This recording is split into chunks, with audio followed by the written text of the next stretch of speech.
नए साल आने वाला है और पुराना साल जाने वाला है। तो इस नए साल के उपलक्ष्य में हम लोग न्यू थ्योरी ऑफ डायबिटीज़ के बारे में आज बात करेंगे। नमस्कार, मैं डॉक्टर मेहर अब्बास, कंसल्टेंट कार्डियोलॉजिस्ट और आपका अपना डायबिटीज़ रिवर्सल कोच, और आप देख रहे हैं डायबा सीड्स चैनल।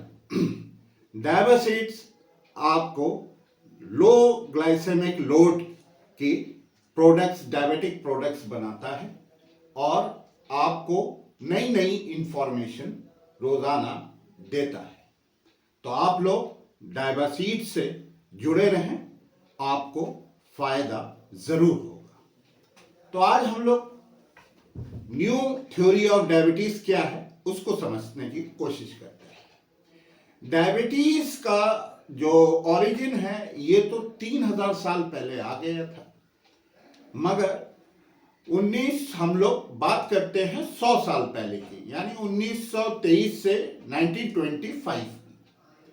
तो उस समय क्या था कि लोगों को ये पता था कि डायबिटीज जो है वो ब्लड शुगर बढ़ने के कारण से होती है, और उस समय जो है ब्लड शुगर जांच भी हो जाती थी। मगर 1975 में क्या था कि 1975 में ये था कि एक मरीज था जिसको बार बार फ्रीक्वेंसी ऑफ मिक्चुरेशन था और वो खाना बहुत ज़्यादा खाता था और उसका वेट गेन नहीं होता था। और तीसरी जो समस्या थी उसको वीकनेस होती थी और लेथार्जी जिसको कहते हैं हम लोग।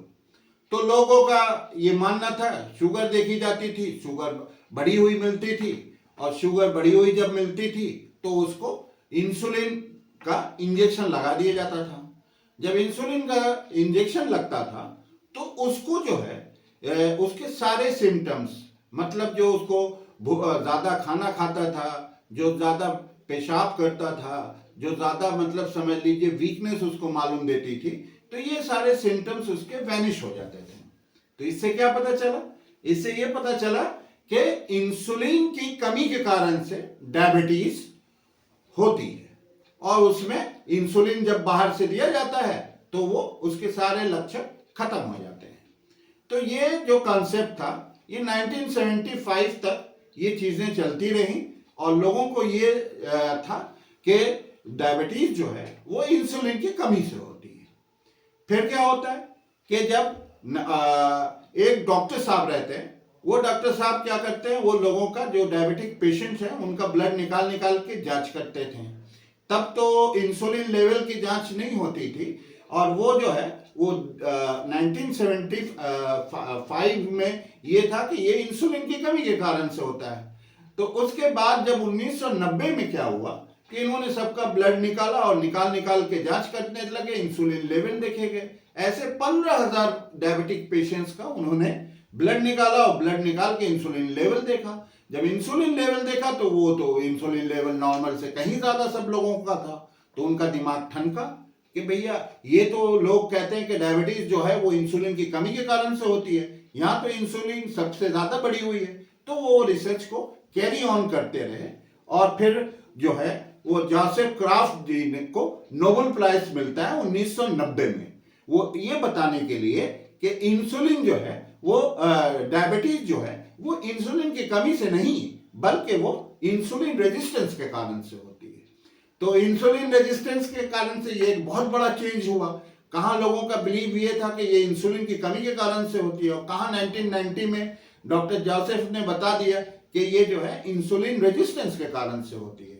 तो इससे काफी जो है लाइन ऑफ ट्रीटमेंट में काफी जो है चेंजेस आ गए, और उसके बाद जो है अब लोगों के अंदर ये बिलीव होने लगा है कि जब इंसुलिन रेजिस्टेंस के कारण से डायबिटीज होती है तो इंसुलिन रेजिस्टेंस को रिवर्स किया जा सकता है। तो अगर इंसुलिन रेजिस्टेंस को रिवर्स किया जा सकता है तो डायबिटीज को भी रिवर्स किया जा सकता है, और डायबिटीज से एसोसिएटेड जो आपके डिजीजेज हैं, जैसे आपके हाइपरटेंशन है, हाइपर कोलेस्ट्रोलेमिया है, फैटी लीवर है, इन सारी चीजों को, ओबेसिटी है, तो इन सारी चीजों को भी रिवर्स किया जा सकता है।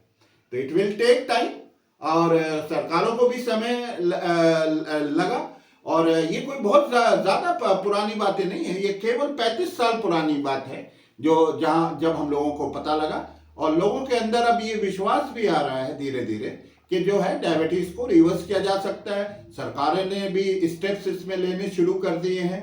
फिट भारत मिशन के अंतर्गत ये सारी चीजें हो रही हैं, और धीरे धीरे ये अब लोगों के अंदर भी विश्वास आने लगा है कि डायबिटीज को रिवर्स किया जा सकता है। Thank you.